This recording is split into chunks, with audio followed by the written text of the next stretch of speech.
Hi hello Telugu ప్రజలందరికీ నమస్తే, good morning. ఈరోజు మన సంచలన వార్త తెలుగు దినపత్రికలో మెయిన్ పేజ్ వార్తా విశేషాలు ఎట్లా ఉన్నాయో చూద్దాం. సో దయచేసి వీడియో అందరూ లైక్ చేసి షేర్ చేయవలసిందిగా కోరుతా ఉన్నాం. చీకటి మాఫియాకి రాజముద్ర లేని రారాజు ప్రజా ప్రతినిధులు నా వెంట నాకు అవసరమా, ప్రభుత్వం రాజముద్ర అన్నట్టు మనం ఇక్కడ చూసుకోవచ్చు. ఒరిస్సా నుంచి ఒకే బట్టిలో 30 కుటుంబాలు, రోజువారీ కూలీల అధికారులకు ఏమీ తెలియదు.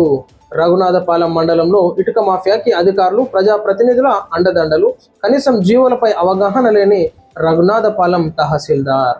సో ఈనాడు వరుస కథనాలు, సంచలన వార్త పత్రిక కథనాలు మనం ఇక్కడ చూస్తున్నాం. ప్రజలను చూసుకోవాలి. ఈనాడు ఆ ఇటుక బట్టీలల్లో విద్యార్థుల ఆ తల్లిదండ్రుల పిల్లలని చదివించలేనటువంటి పరిస్థితి. ఆడ ఏ విధమైనటువంటి పర్మిషన్స్ ఉన్నాయి. సో ఆ పిల్లల జీవితాలు నాశనం అయితే ఉంటాయి. ఒక చదువు పంపారు, ఏం పంపారు, అక్కడ అధికారులు వచ్చి పర్యవేక్షించేటటువంటి సీన్ అయితే అస్సలే కనిపించేది. కనీసం జీవులపై అవగాహన లేని రఘునాథపాలెం తహసీల్దార్. ఈ తహసీల్దార్ అసలు ఉద్యోగం ఎందుకు చేస్తున్నాడో ఆయన కూడా అర్థం కాదు. ఈనాడు ఏదన్నా పోయి ఫీల్డ్ మీద పోయి అబ్జర్వేషన్ చేద్దాం అనేటటువంటి చిత్తశుద్ధి కూడా జీతాలు తీసుకుంటారు, దానికే పరిమితం అయిపోతారు. కాబట్టి ఈనాడు ఇటువంటి తహసీల్దార్ ఉంటే ఈనాడు ప్రజలకి ఏ విధమైనటువంటి గవర్నమెంట్ నుంచి వచ్చేటటువంటి సలహా సూచనలు పాటించలేనటువంటి అధికారి ఈయన.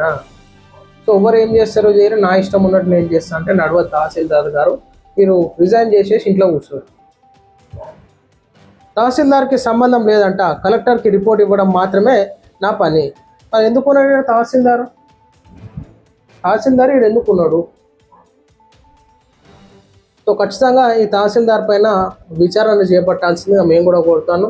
సో తక్షణమే అక్కడ కలెక్టర్ గారు కూడా మేము ఖచ్చితంగా పంపిస్తూ ఉంటాం, టోటల్ డీటెయిల్స్ అందిస్తాం. ఇక్కడ ఏం కార్యకలాపాలు జరుగుతున్నాయి, ఉన్నటువంటి మండలంలో ఏం జరుగుతున్నాయి అని చెప్పేసి టోటల్ డేటా తీసుకొని కలెక్టర్ గారికి సమర్పిస్తాం. ఈ తహసీల్దార్ గారు మరి ఉద్యోగం ఎందుకు చేస్తుందో తెలుసుకోవాలి. రైతుల కంట్లో కారం కొట్టిన రియల్ ఎస్టేట్ అధికారులు ప్రభుత్వ సేవలు మరిచారు. ప్రభుత్వ సొమ్మును ఒడిసిపట్టి కోట్లు వెనుకేసుకున్నారు కదా. లిఫ్ట్ను అడ్డం పెట్టుకొని ప్రభుత్వ కాలువతో వ్యాపారం, అంటగాగి ఖరీదైన భవనాలలో విశ్రాంతి.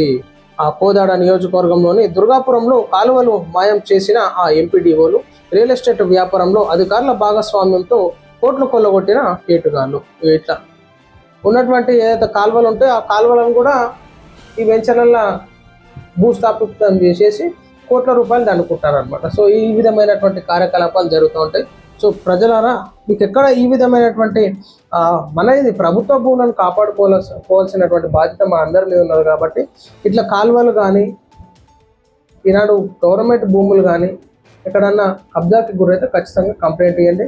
మా పత్రిక కూడా మా విలేకరులకి కంప్లైంట్ ఇస్తే మేము కలెక్టర్ గారి దృష్టి కన్నా తీసుకెళ్ళి దాన్ని కాపాడేటటువంటి బాధ్యత తీసుకుంటాం.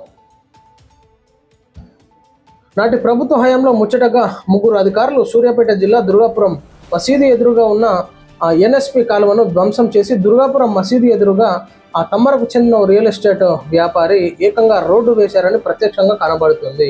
ఈ ప్రాంతంలో రియల్ ఎస్టేట్ వ్యాపారం చేసిన కొందరు అధికారులు వ్యవస్థలను మేనేజ్ చేసి విలాసవంతమైన భవనాలు నిర్మించుకొని అవినీతి సొమ్ముతో ఏ ప్రభుత్వం అధికారంలో ఉంటే ఆ ప్రభుత్వంతో పరిచయాలు పెంచుకొని తమ అవినీతి కోటలను వదిలిపెట్టుకున్నారనేది కోటలను పదిలం చేసుకుంటున్నారనేది బహిరంగంగా తెలిసింది. అవినీతి ఆరోపణలు ఎదుర్కొంటున్న కొందరు అధికారులు వ్యాపారం చేసిన తర్వాత జాగ్రత్తలు పడుతున్నట్లు సంచలన వార్త సమగ్ర ఆధారాలు సేకరించింది.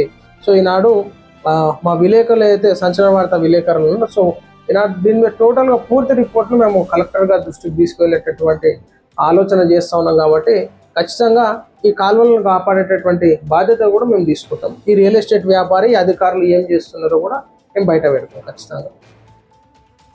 పల్లెల్లోనూ అక్రమం వెంచరు. నాడిగా సిటీ అయిపోయింది, పల్లెల మీద ఊర్ల మీద పడుతున్నారు అనమాట. ఈడ గవర్నమెంట్ జాగాలనే పక్క పోటీ ఎట్లా జాగాలు కొనాలి, ఈ గవర్నమెంట్ జాగాని ఎట్లా కబ్జా చేయాలి. ఖచ్చితంగా ఈ అధికారుల మీద కూడా చర్యలు తీసుకోవాల్సిందిగా మేము కూడా విజ్ఞప్తి చేస్తూ ఉన్నాం కలెక్టర్ గారికి. సో ఇక ఇది ప్రజలారా, ఈరోజు మనం చూస్తున్నాం మన సంచలన వార్త తెలుగు దినపత్రికలోని మెయిన్ పేజ్ వార్తా విశేషాలు. నమస్తే.